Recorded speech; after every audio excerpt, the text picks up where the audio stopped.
You want answers? I'm as mad as hell, and I'm not going to take this anymore. You want answers? You have offended my family. I think I'm entitled. You want answers? I want the truth.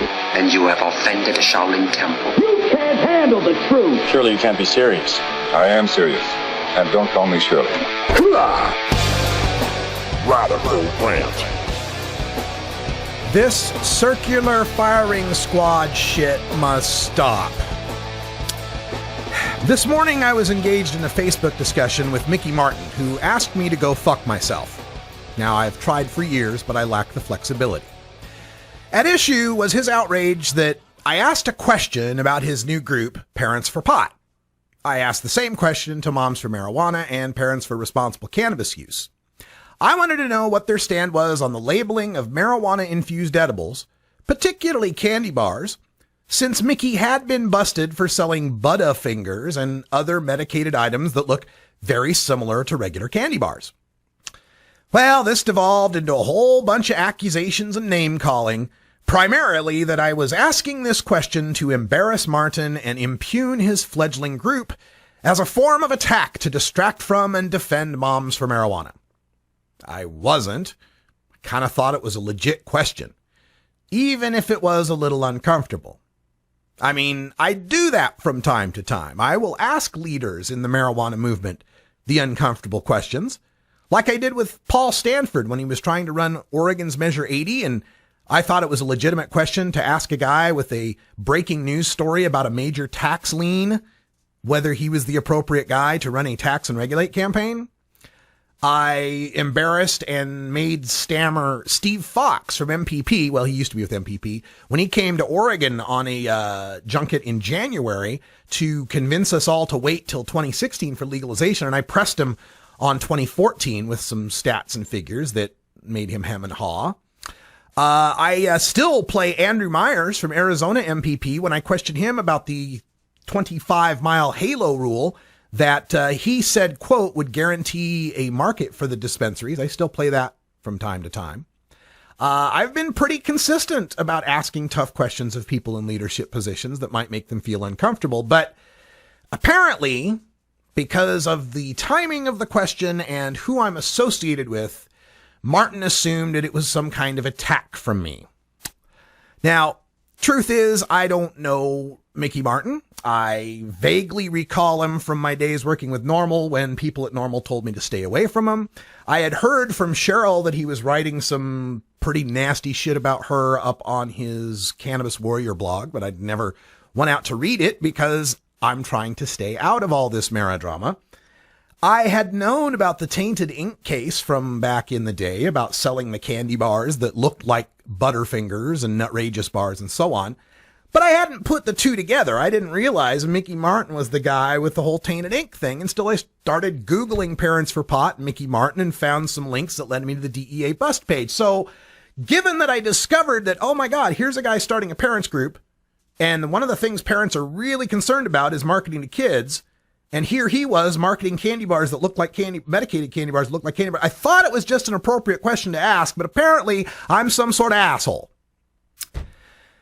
So, this whole mom situation is also pretty volatile. Most of the board has quit amid accusations that the founder, Sarah Frank, never filed nonprofit paperwork or misappropriated donated funds. Now, in a standard organizational situation like that, the board would take such heinous allegations to a court of law.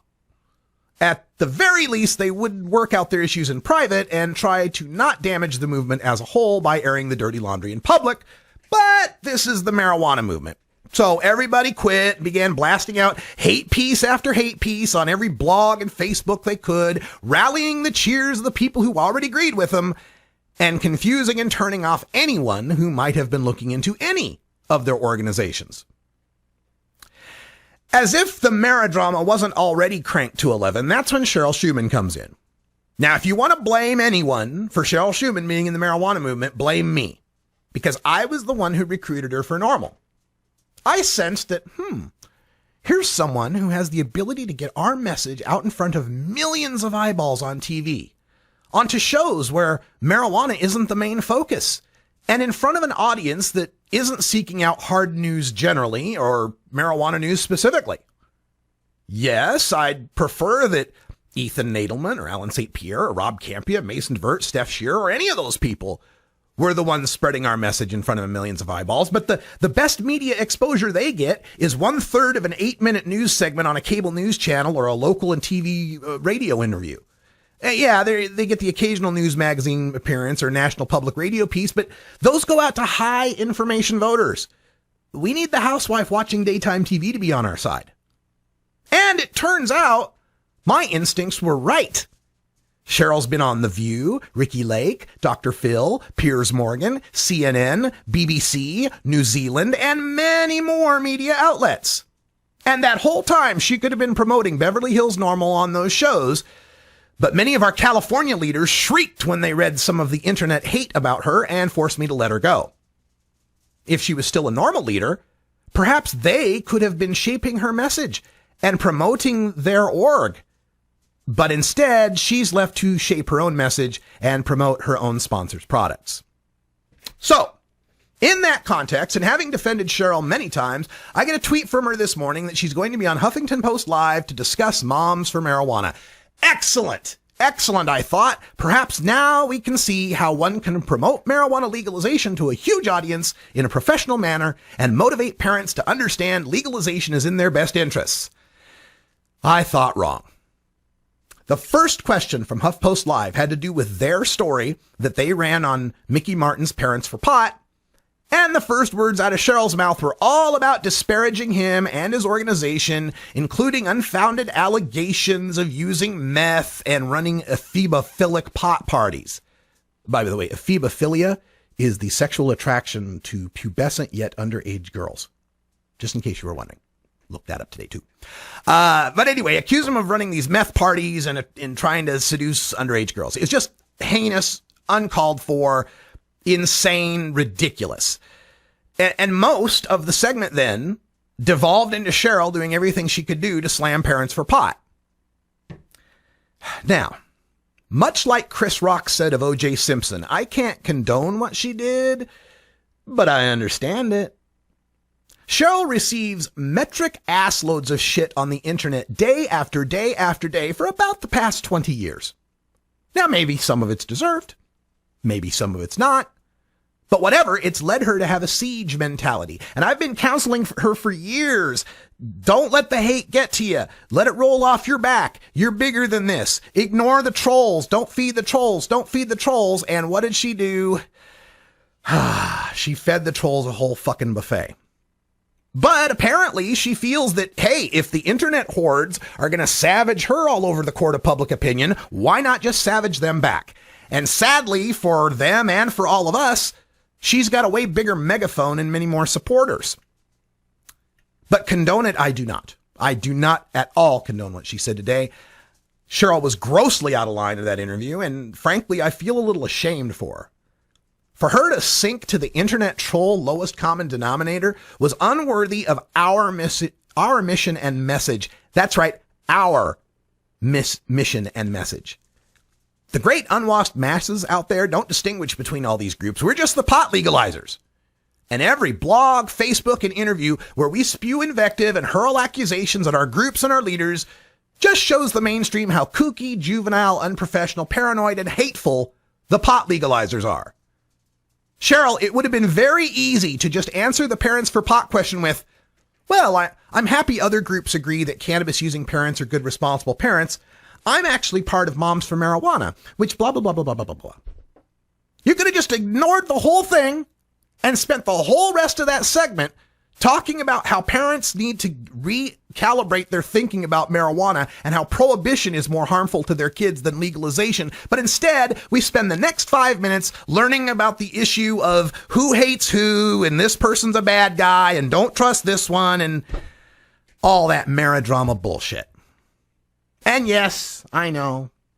People are going to come out of the woodwork and accuse me of hypocrisy. Well, Russ, you were against the No on I-502 people. You were against the No on Prop 19 people. Yeah, those were groups allied with maintaining prohibition at the time. And now that they don't, do you see me going off on them? Do you see me going off on anyone who continues to support legalization? In Washington State right now, they're trying to run a initiative now to get the home grow and get all that going. Not disparaging those guys. The only ones I'm still ragging on are the ones who are still hanging on to their defeat from 2012 and still trying to sabotage the legalization of marijuana. It's just a shame, because most of the people I work with, most of the people I deal with in the marijuana movement understand the difference between I disagree with you and you're an asshole. But apparently some people don't. Look, I wish Cheryl and Moms for Marijuana all the best in the world, and I hope sincerely she takes my advice and refrain from bashing other orgs and their leaders in the future. And despite him asking me to go fuck myself, I wish Mickey Martin and Parents for Pot all the best too, because we need all the positive groups we can get and all the activists we can get. And I wish people who smoke pot and want it legal would recognize there are plenty of assholes who don't want legalization to distract from any assholes who do want legalization. Let's keep a focus on what this fight is about. If you ain't got nothing nice to say about the other orgs or leaders, don't say nothing at all. Refocus that energy toward a prohibitionist and work to promote your group and make your group strong and respectable for the rest of us. Enough with this internet backbiting and I have provable allegations and this person's an asshole and this person stole and this person did a terrible thing to this person and they promised this and this didn't happen and oh, we didn't get what we were deserved. Fuck that shit. It's time for it to stop.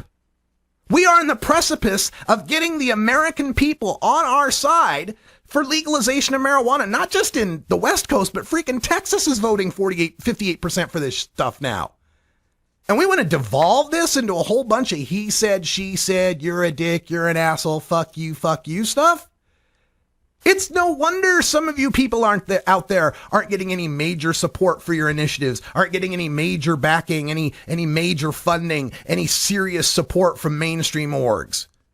They take one look at this stuff and they realize they don't want to wade into this kind of maridrama. And frankly, I'm getting a little sick of wading through this maridrama too. If there's one thing I've learned from this whole debacle, it's that if there were investigative journalists who actually hated pot, who knows as much as I know about this movement, and wanted to write a book exposing it all, man, not only would it be a bestseller, but it'd bring our poll numbers down 5, 10, maybe even 15 points. I didn't want to have to go out on the weekend on this kind of rant. So many of the people involved in this maridrama are people I love and respect. People who I know have their heart in the right place, who are trying to do everything in their power to end marijuana prohibition in this country, trying to do it their own particular way. But through all of this sniping and backbiting and character assassination and attacks and trials in the court of public opinion aren't doing us any good. I've had it with the whole thing. I will pledge now to try to recapture my focus, try to let the trolls slide by and not feed them, try to ignore the haterade, and try to do good work. Thanks for supporting it. And I'm going to go to this video here just to try to give myself some time. We'll be right back.